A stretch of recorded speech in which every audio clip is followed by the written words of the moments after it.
guys, this is Lauren Hollows for NOI Education Services, and I'm lucky to be here for part 3 with Dan from Spec Training. So Dan, obviously we do have new standards coming out from 1/1/25. We've already talked about the changes that are coming into effect from March. If you guys want to see that, you can follow the video, which is going to be somewhere here. But new standards. So I'm really interested in standard 2 of the new standards. I feel like there's just so much in there. And one of the things I was really interested in is like all of the new stuff in and around learner needs, training support. So, for example, 2.3 says learners' training support needs are identified.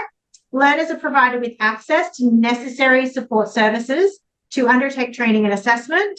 The RTO demonstrates how it determines the training support services to be provided to each learner and make these available, and how it assesses the effectiveness of training support services to learners. So, the two big shifts in the standards for me are like a way bigger swing back to training and training resources, and a bigger focus on this kind of learner support, learner well-being. And I feel like that is going to have a fairly big impact on trainers and assessors. I think the first bit trainers are going to be really, really happy about, because they've been shouting for years, like, can we please focus more on training? We're not just assessors, we're trainers and assessors, training support that we actually like. So the swing back to that is going to be really good. But I'm interested to hear, like, from your perspective, how you think that like the support services and some of the well-being stuff is going to affect trainers and assessors, and also whether or not you think that it's going to filter into like potentially future iterations of the TA and things like that. Yeah, it's a lot of good questions around that. There seemed to be, because it was specifically turned into a standard number 2, it sounded like it was something new. The only thing new in there, really, is the focus, if you like, on well-being, which I really agree with, and we have to go back and talk about that. But if we look at the current standards, and we've got in standard 1.7 is very clear there. It just says we've got RTOs have to determine the support needs already. Also in 1.3, it talks about educational support services to meet the learner needs must be done. And physical, virtual, and equipment to accommodate support for the learners is also in there in 1.3. So it's all there already. So the impact, I think, on trainers, training organizations should be minimal, if any. But like anything, to be compliant, you've got to actually do it. So if anything, the trainers and training organizations out there just have to be reminded. Because now there is a whole section a whole part of the standards that are focused on learner support. It highlights that, and therefore they can expect if they're investigated, for want of a better term, by the regulators, that they need to be very transparent and open about how they do that. And have policies in place. I'm sure most do already. But if you don't have policies and procedures in place about how you collect learner information, what you do with it, how that leads you to then offering support services, what those support services look like as well. A lot of organizations, and I especially smaller ones, so smaller RTOs, which I count us as being one of those, haven't got departments in charge of learner support. There's just no such thing. We have people. So the trainers, and we have a customer liaison manager who also offers support there. But then any of our staff can pick up the phone and give support to a learner if they need it. So then on top of that, we've got all our online resources. And I think that's the way it's going. I think there's going to be, now this is going to be very interesting to be tested in the waters about whether this is even a real way of doing it. But organizations are frantically, and we're amongst them, frantically trying to figure out how to include AI chatbots, like proper ones, not the ones from 3 years ago, but the new version, if you like, of AI chatbots that you can train on your own system. So you can train it on your own policies and procedures. You can train it on your own textbook if you want to. and it'll be there to answer questions where a trainer won't be available, like on the weekend, middle of the night, if you're doing some assessment. So is that a support service? Technically speaking, and I'd say yes, it is, but does it actually meet the needs of the student? Well, we don't know because we haven't tested it yet. We don't know how good it can be. So there's some things that are going to happen in the future, I think. The well-being one, though, is what really interested me, because I've had many, many years of practical experience, let's put it that way, in the need for well-being. Right? Some of it I made public, some of it I didn't.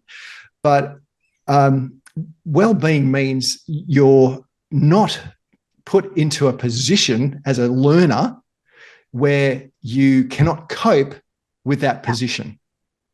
Now, whether that's in, you're in a virtual session and you're having all sorts of technical difficulties and you just can't cope anymore and you lose it, or you are never digitally literate enough to even be in that room. They're just some very obvious ones that, despite the pressures of maybe having assessments in on time or meeting other deadlines, balancing work and study, balancing life and study. What are the levels to which an RTO must go to ensure that well-being for the student doesn't cross over into their personal and work life? Because we've got nothing to do with that, unless you're doing training in the workplace. That's a bit different. But if you're just there to provide a training service, and let's say they're doing an online course with you, where does the grey line end for providing wellbeing services to that person? So it's going to be really interesting. I'm all for it in a big way, but I don't know how it's going to be tested. At what time or what point in the future we're going to say there's going to be some cases, if you like, or case studies where people say, oh, that you should have done it there, or you shouldn't have done it there, or whatever. So it'll be interesting to see. I think a lot of it has been taken from the fact that, we've obviously got large elements of well-being. I mean, we don't explicitly state it, but similar requirements in a lot of the state funding contracts. It's coming in more strongly in like the ASIN training. It's, obviously they're in the CRICOS space and the HELICOS space. And so I think the aim was to kind of go, well, we shouldn't just be providing it across this. We should be providing it across everyone. I think that, in places like vet in schools, in CRICOS, there's definitely stronger systems in place. I mean, in CRICOS, having run CRICOS colleges over the years, we have had, there's been so many different like major issues that have come across. We had periods for a while where there was students from a particular continent coming over, bringing a bride over. The bride was studying, she fell pregnant, then, the partner would basically go and play and leave her to like have to be pregnant and get through schooling all by herself. There was financial issues. There's been issues where students have been, had massive scams that have gone through with like housing and things like that. And the CRICOS sector has had to actually put wellbeing services in place for a lot of that. Similarly, obviously in the vet in schools, there's a lot of focus on, just trying to get kids back into, vet is used as one of the tools to get kids back into education when, they pull out from the education system. So I think those ones are kind of, they have been testing rounds to some extent. I think the interesting issue is going to be, I was talking to a couple of short course RTOs, so somebody comes in, they study a unit with them, they're a student there for 3 or 4 days. What's an appropriate level of wellbeing support for someone that's studying with you for 6 hours? I think that's going to be really interesting. There's certainly a lot of like the fully online, you pay your $3,000 and you study online for 2 years, and there's been no progression monitoring other than like an email that gets sent out to the person every month, which is never even monitored. I think some of those sorts of ones are probably going to be the ones that are going to struggle more. And I think you're right in that they're probably not really meeting the intent of the current standards because they're not providing learner support. They're not actually providing training and assessment appropriate to that particular group anyway. But the standards certainly articulate more clearly what sorts of things are expected as part of that. The well-being thing, I think, is going to be very interesting to see how that plays out, because to me, well-being in an increasingly, I feel like our society is increasingly less well in terms of well-being. Yeah. And, certainly with all the AI stuff coming out, I feel like we could go either way with this. So I'm hoping, I always err on the side of hope that we're going to go down a really positive track. But I look at it and go, geez, the crackers, this could go either way. So I think it's going to be interesting. Can I just add one last thing to that little conversation? I do agree with you. I didn't even think about the CRICOS. That there's so much put in place to support them because they're away from home. They need their own housing, work, all that sort of thing. So you're right. There's a big chunk there. What I was thinking of, just as you're getting to the end of your conversation there, was I've just been writing some content for the Dell 512 unit, which is a diploma unit for leading facilitation. And in there's a particular performance criteria that talks about respecting or the independence of learners. And the context of that is that the learner needs to take a fair share of their own responsibility for their learning. Fancy that. Yeah. And it's the only little performance criteria in the whole diploma that actually says, oh, by the way, yes, despite the fact that you as an RTO have to bend over backwards and do absolutely everything you possibly can to make them happy little Vegemites, I'm a huge advocate for resilience and for the concept of taking control of your own destiny. And we would do what we can in the time given with a student, whether it's a short course or a 2-year investment of their time, to say that at the end of the day, we will support you. This is what we will do.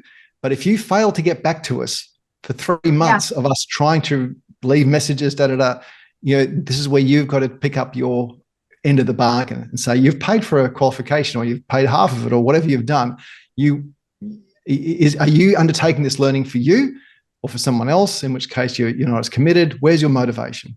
Where's your resilience to the fact that, yes, work is now harder or life has changed at home, and do I still want this qualification? Happy for you to pull out if you're honest with us and let us know. But as an RTO with in the thousands of students a year, believe me, some will fall by the wayside when you're not looking, and you'll go, "Where's that student? What's happened to them? Oh, well, we sent the follow-up email, we didn't hear anything, and you sent a text and still nothing. I wonder what they're doing." And you just they don't live with that address anymore. They just disappear. 100%. Yeah, you're right. It's very much when I talk to RTOs and stuff like that, I'm like, you as an RTO have a responsibility to provide training and to provide assessment. The learner has a responsibility to learn and to demonstrate evidence of competency. And so it's 100% a two-way street. And I think the standards have been pretty articulate in kind of going, we're being more articulate about, you need to do what you say and say what you do. Yeah. And this is kind of how we expect it to look. So it's gonna be an interesting space to see, as more testing of it occurs across the year, as new policies get rolled out, to kind of see how this is how all of these keywords are going to be interpreted, because that's what it's going to boil down to. My call, it's going to boil down to keywords. Keywords and a really good AI chatbot. It can take all the problems. People want to find you. What do you guys at Spec Training have coming up? Okay, the big things we've got coming up is every month now we've got our transition program, the 5-day transition program from the 16 to the 22. So that's just as easy as going to courses or going to the courses link on our website on the front page there and just looking at the TAE 40122. We've also had our very first intake of the new diplomas. We've got the 3 streams going hard at the moment. We're actually bootstrapping that. So literally, as I mentioned, I'm writing the units as we're getting people enrolled. because we're doing this all via incredible interactive video-based learning. So this is way better than what we've ever done before. And you can access, the majority of your course is ready to go right now. So by all means, jump on, get yourself a diploma. And if you want RPL, we've got our people ready there waiting to talk to you about RPL for your diplomas as well. All right. Awesome. Thank you so much for sharing your time with us today, guys. As I said, you can find all of Dan's details below. If you disagree with anything you've said, feel free to disagree, but do so respectfully and duke it out in the comments section. Like, subscribe, do all those things because that keeps great content like this coming to you. Thank you so much, Dan, for your time today. Thank you guys for watching all the way to the end. I hope you have a wonderful day. This is Lauren Hollows for NOI Education Services.